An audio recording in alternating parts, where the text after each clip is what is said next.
Phyllis Schlafly, the conservative author and activist, constitutional lawyer, founder of the Eagle Forum. EagleForum.org is the website.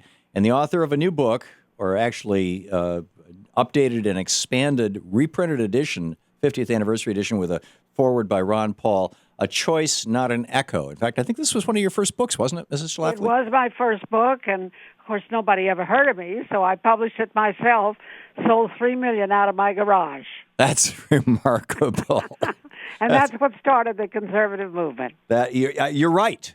And between you and William F. Buckley, I remember those days. And Well, that's because I told them that the real fight was going on inside the Republican Party, and they'd have to join up and fight it because we are a two-party country, and it's hopeless to kind of convert the Democrats. Yeah, I understand your position. There are first of all, I want to actually recommend this book to people. There's a lot of history in here. Clearly it's told through the lens, through the view of somebody who identifies herself as a conservative Republican.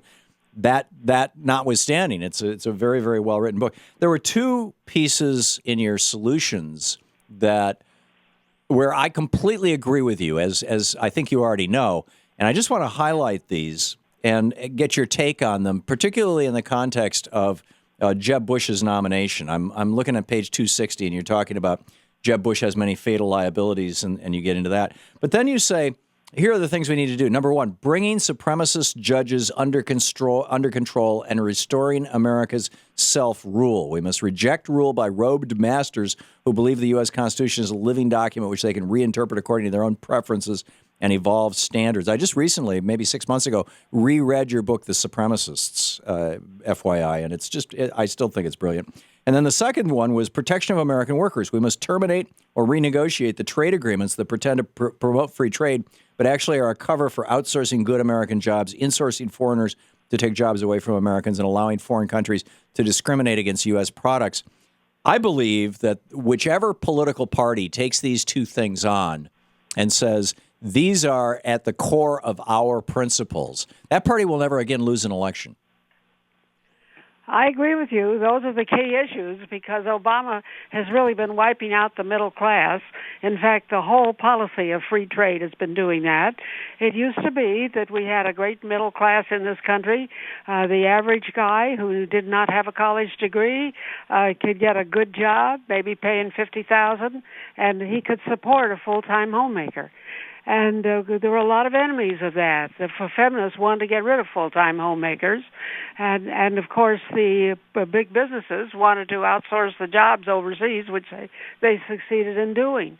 And just take, for example, this gimmick called fast track. And why the Republican Congress should give Obama new power as our executive just blows my mind. But at any rate, the last fast-track treaty we passed was the one with South Korea, and they confidently promised us it would create 70,000 new jobs. Well, it did create 70,000 jobs, but they were all in South Korea. Right. They weren't in this country. Yeah, same thing with NAFTA. NAFTA created millions of new jobs, but they were all in Mexico. Right. And we lost our jobs here. And most of the new jobs that have been filled in the last in this country under the Obama administration have gone to non-Americans.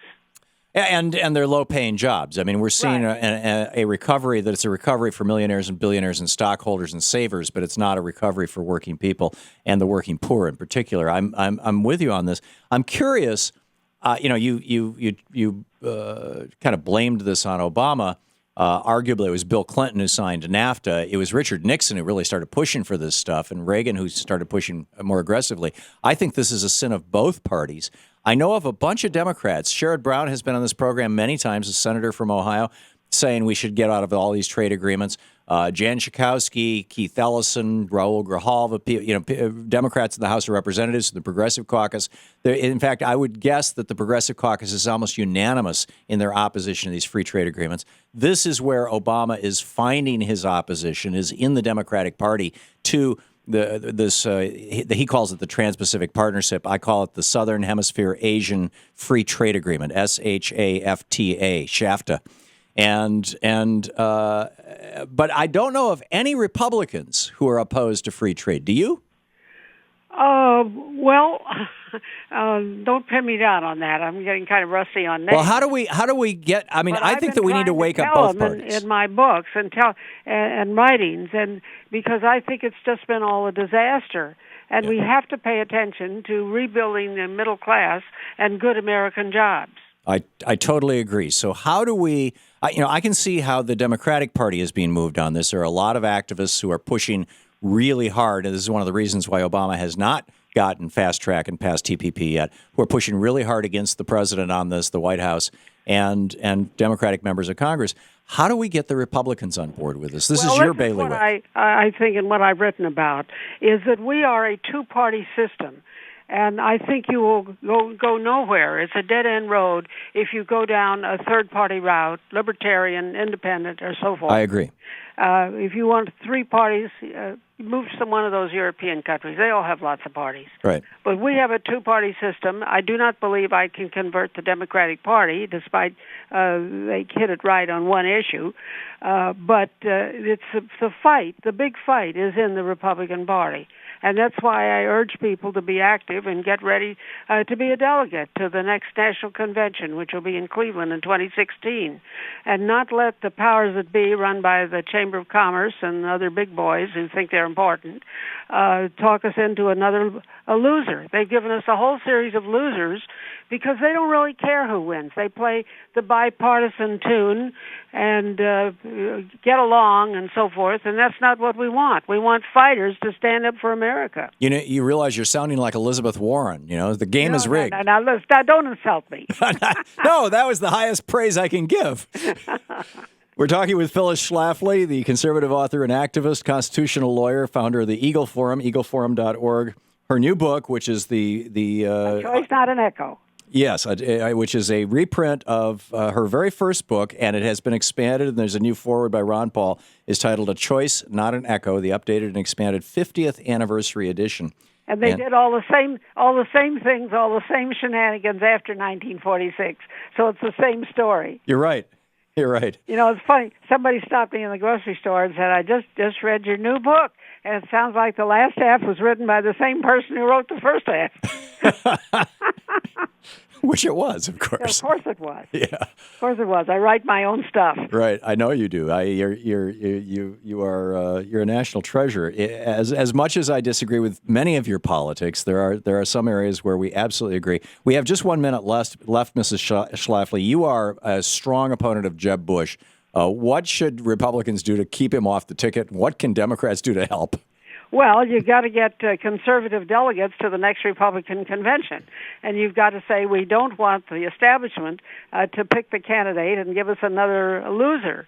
It's funny. They seem to believe in primogeniture, which is an English tradition that I thought we threw out when we threw the British out of our country. Oh, Jefferson hated it.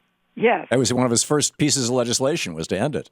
Well, that the oldest child inherited everything. The big boys in the Republican Party like that because they like the next one in line. Right. But we've had a too long series of Bushes and Clintons, and let's have a new face like Ronald Reagan. Yeah. Yeah, well, he was a new face, and he did come in and he profoundly changed our country. One of the most interesting parts of my new book, A Choice, Not an Echo, is when it became clear that he, a grassrooter, was going to get the Republican nomination in 1980, what the establishment did to try to control it. It's quite a story. Yeah, I'm sure. And I don't think anybody else has told it. You need to read A Choice, Not an Echo, and there you go. My website, eagleforum.org. Okay, you said it better than I could have. Phyllis Schlafly, thanks so much for being with us today. Have a good day. And Merry Christmas and Happy New Year to you, please. Merry Christmas. Thank you.